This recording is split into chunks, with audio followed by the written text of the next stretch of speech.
right to remain silent, what I also call the right to shut the up. One of the most sacred rights we have in a criminal case and the foundation of your defense, right? Cases can still be won sometimes, but when you talk, it makes my job so much harder. Let me give you an analogy with gambling because I think it's appropriate that we're in a gambling state, right?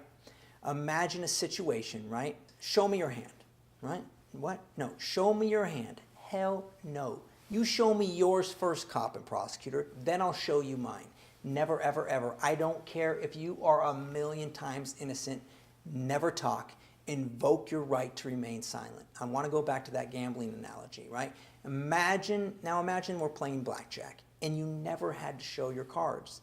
In this game, in the game of criminal prosecution, the only person required to show their hand is the state or the U.S. government.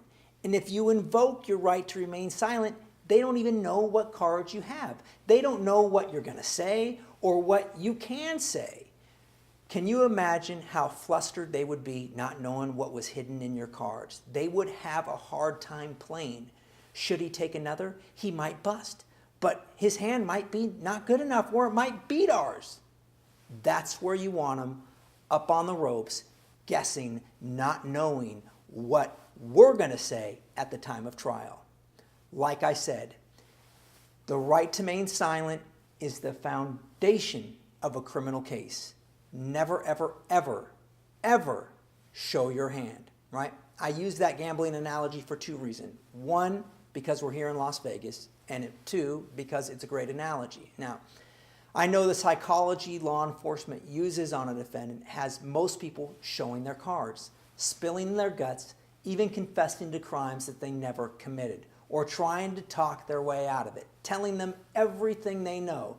If only they heard me, if only they heard my side of the story, it would make a difference. For those people thinking like this, you are wrong. You are dead wrong. Talking to law enforcement will likely destroy your chance of winning your case or obtaining a favorable plea. Not all the time, but most of the time. Now, I talked about psychology. What do I mean by that? I'm referring to techniques law enforcement uses to get you to talk. Well, buddy, we only have one side of the story, and if only I had your side of the story, I got to turn the case over to the DA or the government, and you're going to be screwed if you don't talk to me. That's a classic one.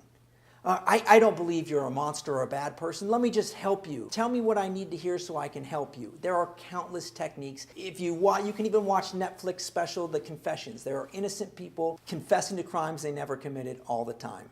Techniques and conditioning, that's what gets people to talk. So what do? Shut the up and lawyer up.